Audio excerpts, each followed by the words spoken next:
pada video kesempatan kali ini akan saya bahas tata cara ataupun langkah-langkah agar semua yang kita amalkan atau semua yang kita kerjakan itu tajrib.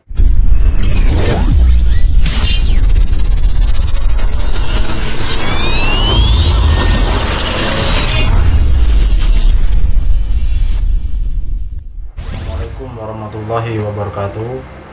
Salam sehat, salam sejahtera buat kita semua.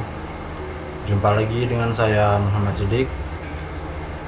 Saya doakan bagi yang sedang menonton video ini, semoga diberikan kesehatan, dilancarkan rezekinya, serta dipanjangkan umurnya. Amin amin ya robbal alamin. Baiklah saudara-saudaraku sekalian, seperti biasa pada video kesempatan kali ini saya akan memberikan sebuah pemahaman ataupun sebuah edukasi, yaitu edukasi spiritual, yang mana pada pembahasan kali ini akan saya bahas mengenai tata cara ataupun bagaimana supaya doa ataupun mantra ataupun doa-doa kita itu tajrib dan dapat digunakan sebagaimana mestinya, ataupun langkah-langkah dalam mengamalkan ilmu hikmah seperti itu. Kenapa? Karena kebanyakan dari kita ataupun kalangan masyarakat umum pada umumnya itu seringkali bahwa katanya mereka belajar ilmu hikmah, katanya mereka melaporkan doa-doa yang bertujuan khusus, itu rata-rata mengalami kegagalan ataupun tidak dapat dibuktikan dan juga tidak tajrib seperti itu. Kenapa mereka rata-rata banyak sekali yang gagal? Nah, pada video kesempatan kali ini akan saya bahas tata cara ataupun langkah-langkah agar semua yang kita amalkan atau semua yang kita kerjakan itu tajrib dan dapat dibuktikan sebagaimana mestinya ataupun sebagaimana fungsi dari ajian, doa ataupun mantra tersebut. Sebelumnya silahkan bagi yang belum subscribe, silahkan di subscribe terlebih dahulu, karena dengan subscribe Anda nantinya tidak akan ketinggalan informasi-informasi ataupun notifikasi terbaru dari video yang saya upload.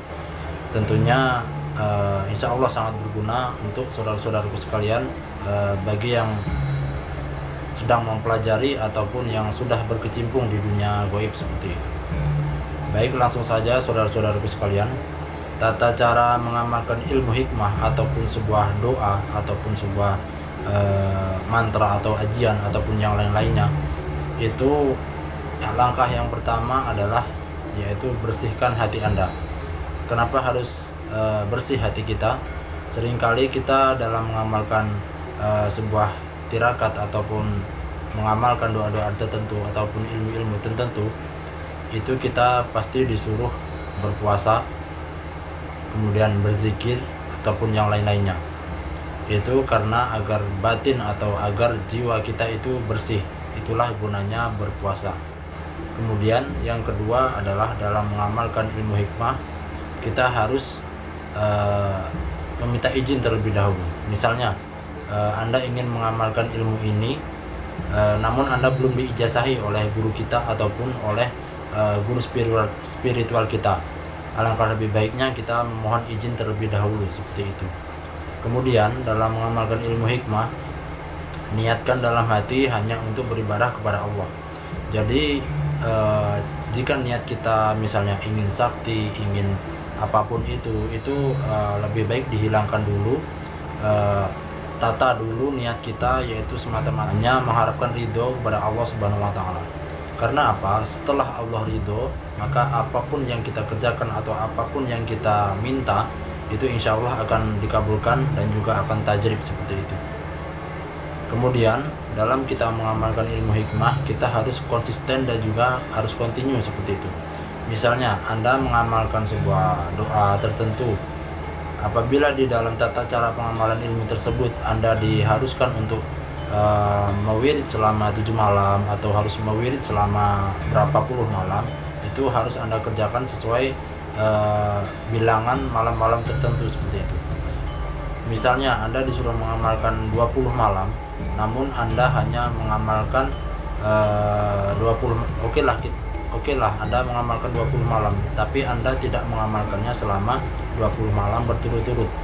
Itu maka Anda akan mengalami kegagalan.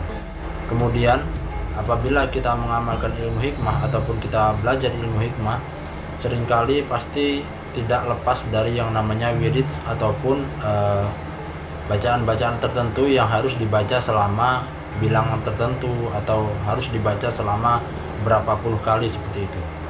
Jadi saudara-saudaraku sekalian, apabila Anda dituntut untuk membaca sebanyak misalnya 1000 kali seperti itu, ya harus dibaca 1000 kali. Jadi Anda harus fokus dan juga Anda harus konsentrasi pas sampai bilangan ke 1000 seperti itu. Kenapa?